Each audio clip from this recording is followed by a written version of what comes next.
The wind had already turned cruel by the time it reached Caleb Harlan's cabin, sliding down from the high rim and worrying the pine trees until they creaked like old bones. He stood alone in the doorway, one hand on the doorframe, listening to the sound he trusted most in the world, the sound of nothing waiting for him.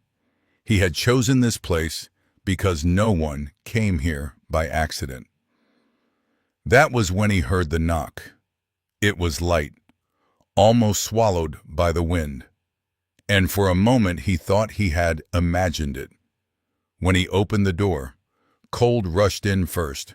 Then he saw her, a woman standing just beyond the reach of the lamplight, her coat thin, her posture steady, her eyes fixed on him as if she already knew the answer would matter.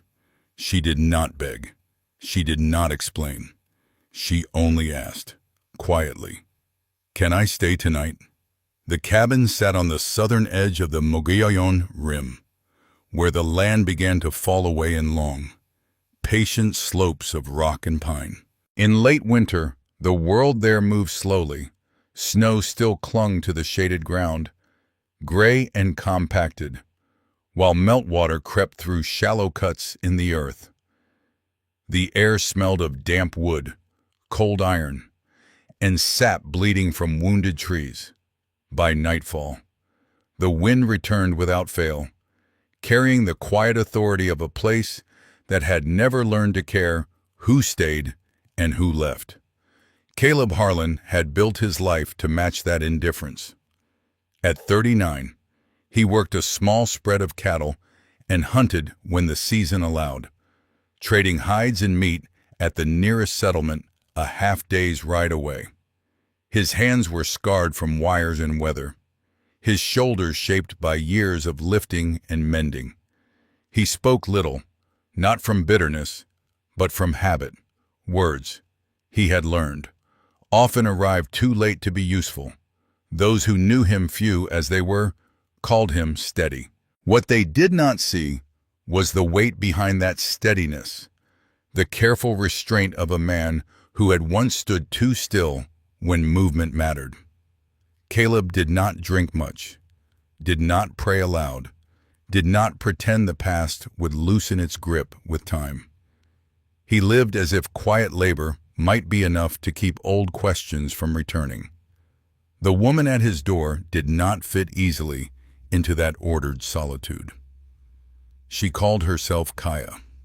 She was Apache, though she did not say from which band, and Caleb did not ask.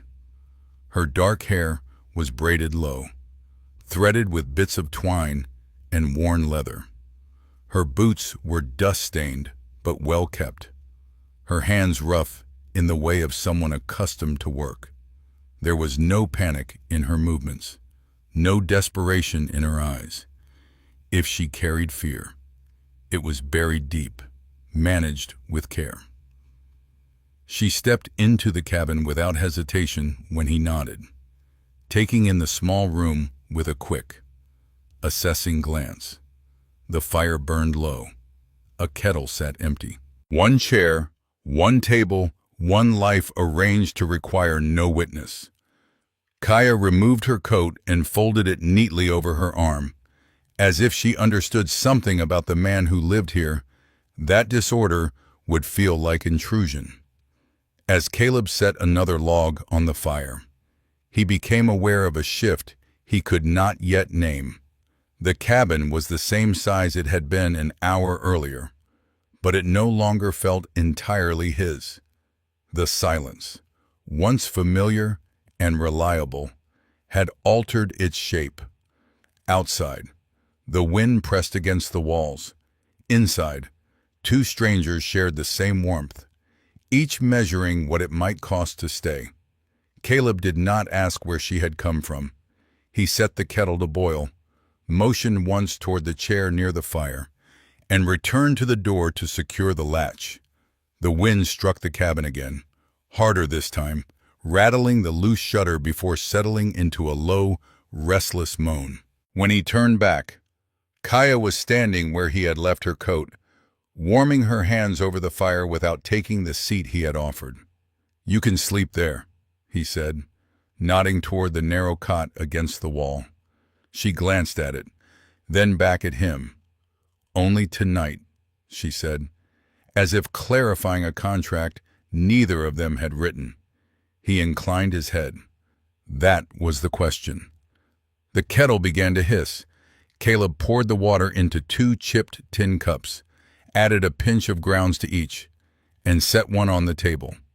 Kaya watched his movements closely, not with suspicion, but with attention, as though learning the rhythm of a place mattered. She took the cup when he slid it toward her, careful not to touch his hand. They drank in silence. The fire cracked softly, resin popping in the pine logs. Outside, something moved through the brush, small, quick, nothing that needed naming. Caleb leaned back against the wall, arms folded, measuring the space between them. He was used to keeping distance, to letting it grow until it became a kind of shelter, with her there. The distance held, but it no longer felt empty. "You live alone," she said at last. It was not a question. "For a while now." "How long is a while?" He considered. "Long enough." She accepted that, nodding once. This land keeps time differently. Caleb studied her then. The way the firelight caught the planes of her face, the steadiness with which she met his gaze. He had seen fear before, raw and loud, or tight and shaking. What he saw in her was something else entirely. Caution, yes, weariness, maybe, but also a calm that suggested she had already decided what she could endure. When the cups were empty, she set hers down with care. "I won't trouble you," she said. "I leave at first light." He did not answer immediately. He was thinking of the road that cut through the trees a mile south, the one few people used anymore, thinking of the way the weather had turned, and how even those who planned well sometimes misjudged distance. "You can stay until morning," he said finally. "After that, you decide." Her mouth curved. Not quite a smile. "That's fair. Later." When the fire burned low and the wind settled into a steady breath against the walls, Caleb took his blanket and moved to the chair. Kaya lay on the cot, her back to the wall, eyes open. He could tell she was not sleeping, but he did not comment. There was a kind of respect in leaving some things untouched. As the minutes stretched on, he became aware of his own restlessness. It had been years since another person had shared this space overnight. He found himself listening not for danger, but for proof of her presence, the slow rhythm of her breathing, the faint rustle as she shifted under the blanket. At some point, she spoke again, softly, into the dark. "You're not afraid of me." Caleb stared at the fire's last embers. "I don't scare easy. That's not what I meant." He thought about correcting her, about explaining the difference between fear and memory. Instead, he said nothing. Silence returned, deeper now, carrying with it the weight of things unsaid. Outside, the wind moved on, leaving the cabin wrapped in a temporary calm. 2 lives paused there together, each aware that whatever came next would not be an accident. Morning came quietly. The wind had eased some time before dawn, leaving behind a thin, uncertain light that crept through the cabin window and rested on the rough floorboards. Caleb woke in the chair with stiffness in his neck and the faint awareness that something had changed. It took him a moment to understand what it was. He was listening for absence, and it was no longer there. Kaya was already awake. She had moved the kettle to the fire and was adding kindling with practiced care, careful not to make noise where none was needed. When she noticed him watching, she paused, waiting, not apologetic, not defensive. "I hope you don't mind," she said. "The cold comes back quick." He nodded. "You did right. That was how it began, not with gratitude or explanation, but with small permissions granted and accepted. They settled into a rhythm that did not require discussion. Kaya stayed for breakfast, then for the slow work of the morning. She split kindling while Caleb checked the fence line near the ridge, and when he returned, he found the fire fed and a pot of beans warming. She asked before using his knife. She returned it clean and sharp. These details mattered to him more than he cared to admit. By the third day, it no longer felt strange to see her coat hanging by the door. Caleb noticed changes in himself before he noticed them in her. He woke earlier, without the dull reluctance that had once pressed on his chest each morning. He found himself planning meals with 2 portions in mind, setting down an extra cup before realizing what he was doing. None of it felt forced. That was what unsettled him most. Kaya did not speak often, but when she did, her words carried weight. She asked about the land where the snow melted first, which creek still ran in summer, how far the cattle wandered when storms came in from the north. Caleb answered without hesitation. These were things he knew, things that had never betrayed him. In the afternoons, they worked side by side. Sometimes they spoke, sometimes they didn't. Kaya hummed softly as she repaired a tear in her coat. The tune unfamiliar but steady, grounded. Caleb found that the sound did not distract him. It anchored him one evening. As the sun dipped low and the shadows stretched long across the clearing, he caught himself watching her hands as she worked. They were strong hands, marked by old cuts and healed blisters. Hands that had carried weight, that had held on. He looked away, unsettled by the thought that followed, she knows how to stay. That night, as they sat by the fire, Kaya spoke again. "You don't ask questions." "I don't," he agreed. "Most men do." Caleb considered that. Most men want answers that fit easy. She looked at him then, really looked, as if measuring the truth of what he had said. "And you, I don't trust easy answers." That earned him a small nod, nothing more. The past crept closer in quiet ways. A dream that woke him before dawn, heart racing, the echo of voices he had not heard in years. He did not tell her about it, but she noticed the tension in his shoulders the next morning, the way his jaw set as he worked. "You carry something heavy," she said, not unkindly. "So does everyone." "Yes," she agreed. "But not everyone pretends it isn't there." The words struck deeper than he expected. He spent the rest of the day repairing a section of fence that did not strictly need repair. His hands busy, while his thoughts wandered places he usually kept sealed shut. He remembered standing still once, long ago, when standing still had been easier than stepping forward. Remembered how the moment had passed, and how it had never truly let him go. That evening, without quite deciding to, he spoke. "I wasn't always alone," he said.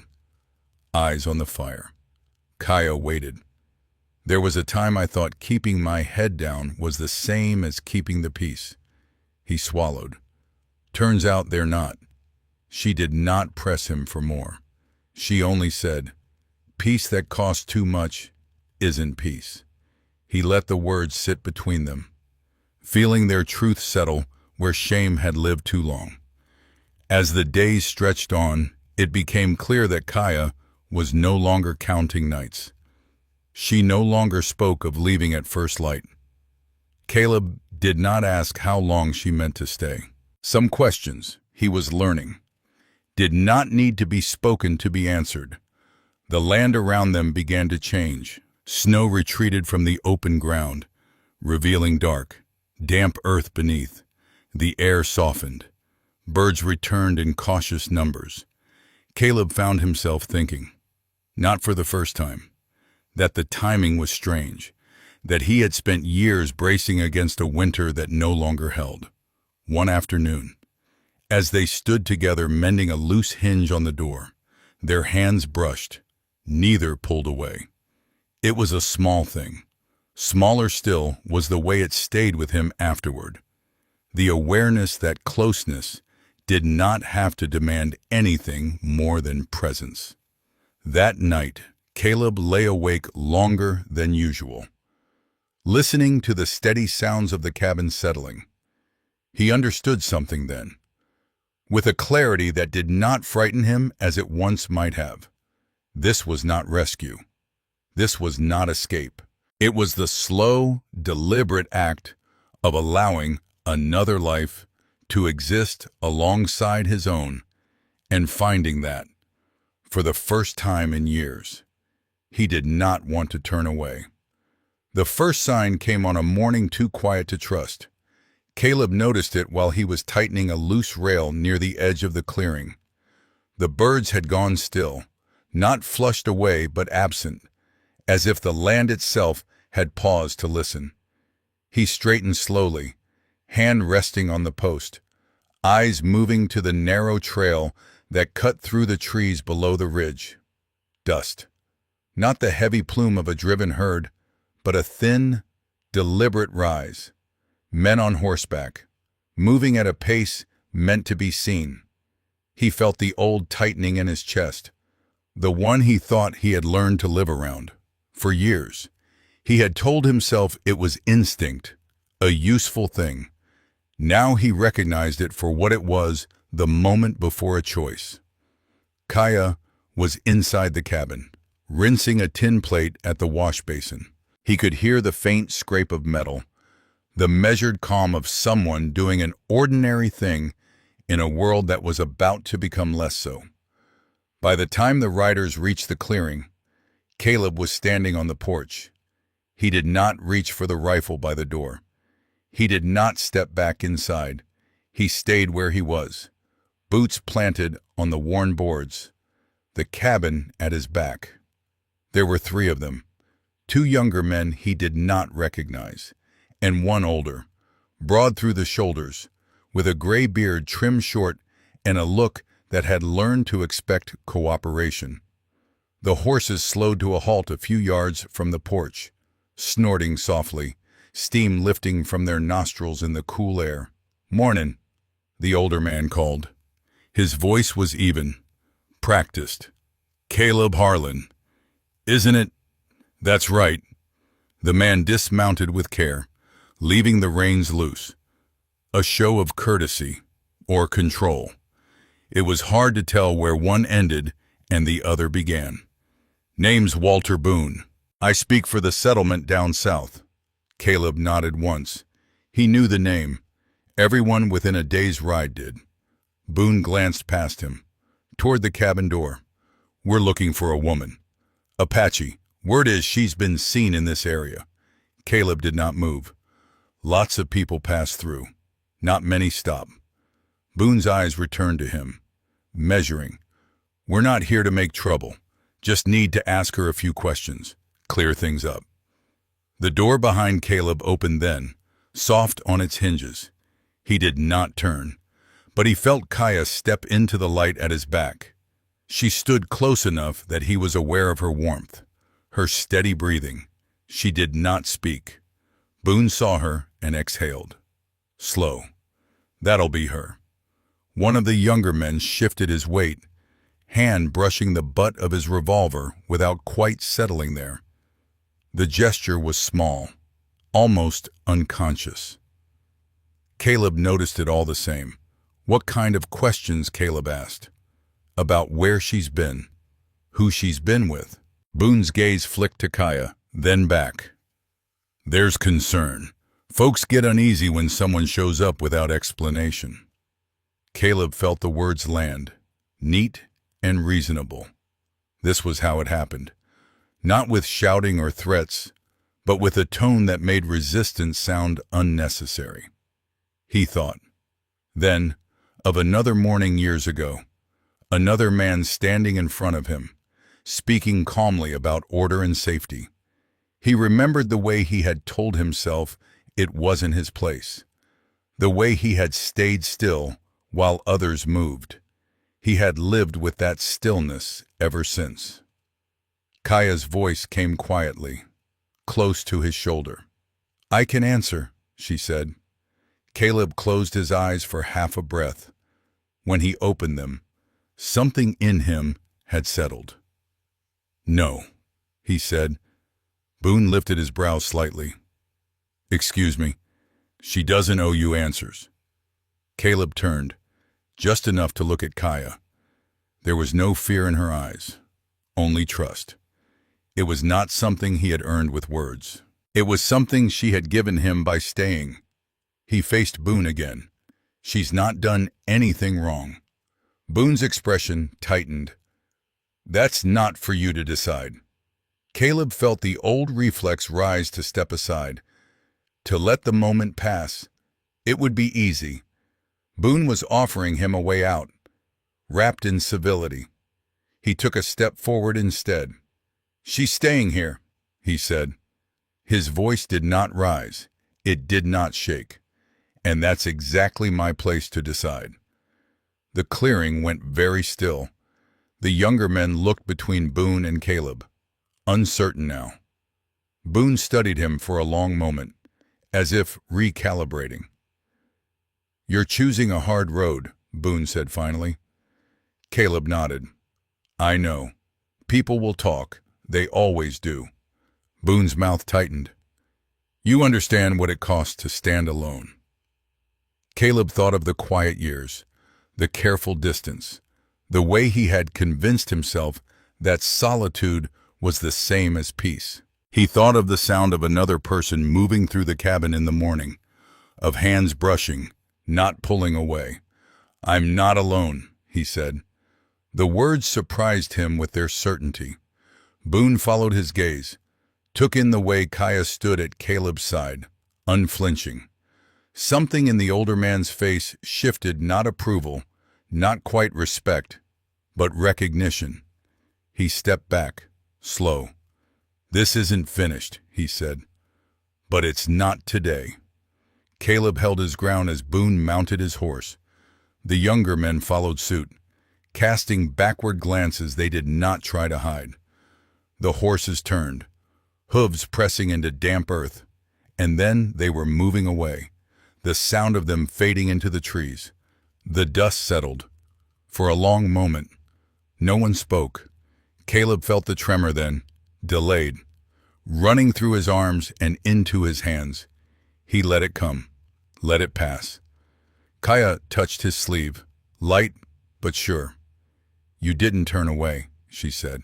He looked down at her, really looked, and felt the weight lift just enough to breathe. "I've done that before, not this time." They stood there together as the land resumed its quiet, the birds returning one by one. Caleb knew there would be consequences, fewer visitors, fewer trades, a narrowing world. He also knew something else, with a clarity that left no room for doubt. Whatever came next, he would meet it standing where he was. The quiet that followed was not the same as before. Caleb noticed it first in the hours after Boone and his men disappeared down the trail. The land resumed its rhythm, wind through pine needles. A bird calling from the ridge, but something beneath it had shifted. It was the kind of quiet that came after a decision had been made and could not be taken back. Kaya remained beside him on the porch until the last sound of hoofbeats was gone. Only then did she step away, moving back into the cabin as if nothing extraordinary had occurred. She set a kettle on the fire, poured water, began the small, ordinary tasks that stitched a day together. Caleb followed more slowly. His legs felt heavy, not with fear, but with release. Inside, the cabin seemed different again, not unsettled, not crowded, simply honest, as if the walls no longer held their breath. They did not speak for a long while. He sat at the table, hands wrapped around a cup he had not realized he was holding. His thoughts came unevenly now, no longer packed away where he kept them safe. The image of Boone's face returned to him, the measured warning in his voice. This isn't finished. Caleb understood what that meant. Fewer men would stop by with goods. Some doors in the settlement would close without explanation. Silence, this time, would come from others. Strangely, the thought did not trouble him as much as he expected. Kaya broke the quiet at last. You knew what they would ask. Yes. And you still chose. He nodded. I've spent years letting things choose for me. She leaned against the counter, arms folded loosely, not guarded. Why now? The question was not an accusation, it was an opening. Caleb stared at the grain of the table, the marks left by tools and time. Because I know what it costs to do nothing, he said. And because I didn't want you to learn that from me. The words surprised him as they left his mouth. He had not planned them. They felt truer for it. Kaya watched him carefully. You think I haven't already? He met her gaze. I think you know enough. But I didn't want to be another man who proved it. She considered that, then nodded once. That matters. The fire popped softly. Outside, the light shifted as clouds moved across the sun. Caleb felt a pull then, towards something he had avoided for years, the need to speak plainly, without hedging. There's something you should know, he said. She did not interrupt. There was a time I told myself, staying quiet kept people safe. I told myself it wasn't my fight. His jaw tightened. I was wrong, and I've lived with that longer than I care to admit. Kaya did not rush him. She waited, as she had waited for everything else. I don't expect forgiveness, he continued. I don't even know what that would look like. But I couldn't do it again, not with you standing there. The room held the words, heavy but steady. Kaya crossed the space between them and set her cup down beside his. She did not touch him yet. You didn't choose because of me, she said slowly. You chose because you were ready. Caleb exhaled, a sound he hadn't realized he'd been holding. Maybe. That's enough. They shared a quiet meal that evening, the kind made up of simple food and unspoken understanding. The day eased into night without ceremony. When the wind rose again, it no longer sounded like a warning. Later, as they sat by the fire, Caleb found himself studying the space across from him, the place Kaya now occupied without hesitation. He saw the future there, not as a promise, but as a possibility he was no longer afraid to consider. I don't know what comes next, he said. Kaya's mouth curved. Just slightly. Neither do I. He waited for the rest. It did not come. That used to scare me, he admitted. And now? He thought of the porch, of standing still in the right way. For once, now it feels honest. Outside. The night settled over the rim, cool and clear. The cabin held its warmth. Caleb understood that the world beyond his clearing had not changed its mind, but something in him had, for the first time in a long while. He did not measure the cost of staying against the ease of leaving. He simply stayed. Spring did not arrive all at once. It came in careful signs, the first patch of dark earth where snow had retreated, the sound of water moving again beneath thin ice, the way the air softened in the afternoons before turning sharp at dusk. Caleb noticed these things as he always had, but now they carried a different weight. They no longer marked time he meant to endure. They marked time he intended to live. The days after Boone's visit passed without incident, though not without consequence. No riders came up the trail. No wagons stopped by with news or trade. The world beyond the trees pulled back, quietly, the way it always did when a line had been crossed. Caleb accepted that. What surprised him was how little it unsettled him. He found himself turning his attention inward instead, to the cabin, to the work that waited, to the shape his days were taking now that Kaya moved through them without hesitation. She no longer asked where things belonged. She learned by watching, by remembering. When she hung her coat by the door, it stayed there. When she set a cup on the table, she reached for it again the next morning. One afternoon, Caleb took down the loose shelving along the far wall, the side of the cabin he had never bothered to finish properly. It had always been enough for one man.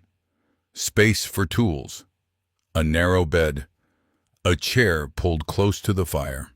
Enough, but only just. Kaya watched from the doorway as he worked, not questioning, not offering help unless he asked. When the shelf came free, he leaned it against the wall and stood there for a moment, considering the space it left behind. It never made sense before, he said, more to himself than to her. What didn't, she asked. Making room. She did not answer right away. She stepped inside, set her hands on the table, and waited. If you're going to stay, Caleb went on, his voice steady, it ought to be done right. The words hung between them, plain and unadorned. Not a request, not a promise.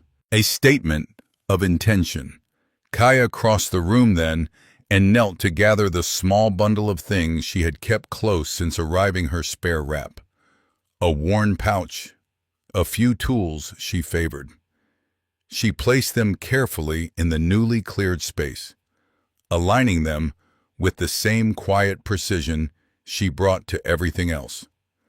I am staying, she said.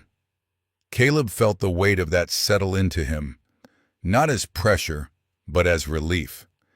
They worked together through the afternoon, fitting boards, adjusting angles, doing the kind of practical labor that left little room for doubt.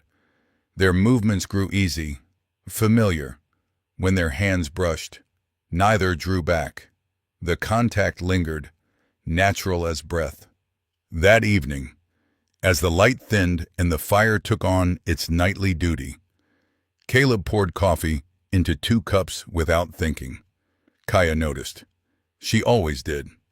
You don't count days anymore, she said. Not accusing, only observant. No, he replied. I stopped. She nodded, as if that confirmed something she had already known. Later, when the chill returned and the wind rose gently through the trees, Caleb reached for his coat and held it out to her. She took it, her fingers closing around the worn fabric, and did not release his hand at once. The contact was brief, but it carried a certainty that did not require naming. They sat together on the bench outside the cabin, watching the last light fade from the ridge. The land breathed around them, patient and unchanged, as it had always been. Yet Caleb understood, with a quiet clarity, that something essential had shifted. He was no longer guarding his life against intrusion. He was sharing it. In the days that followed, the cabin settled into its new shape. The added space became a place of use, not ornament. Kaya's presence wove itself into the small routines Caleb had once believed complete morning work, evening rest, the simple comfort of another person moving through the same hours. There was no talk of vows or futures set in stone. Neither of them needed that. What they had chosen was simpler and harder to remain, honestly, with what was in front of them. One morning, as Caleb stepped outside to check the fence line, he paused on the porch and looked back. Kaya stood at the table, sunlight catching in her hair, her focus intent on the task at hand. She looked up then, meeting his eyes without surprise. He did not wave. He did not smile. He only stood there, knowing with a certainty that did not demand proof that this was where he belonged. The cabin held, the land turned, and between them, something quiet and enduring had taken root, not born of rescue or escape, but of choice, made and kept in the end. The story leaves us with a simple but enduring truth. A life is not defined by how well we avoid conflict, but by the moments when we choose to stand, openly and honestly, beside another human being. Caleb's journey is not about sudden redemption or dramatic heroism, but about quiet courage, the courage to make room, to speak when silence is easier, and to accept connection without conditions. Through patience, respect, and choice freely made, he learns that belonging is not found in solitude, but in shared resolve. Sometimes, the bravest act is simply to stay.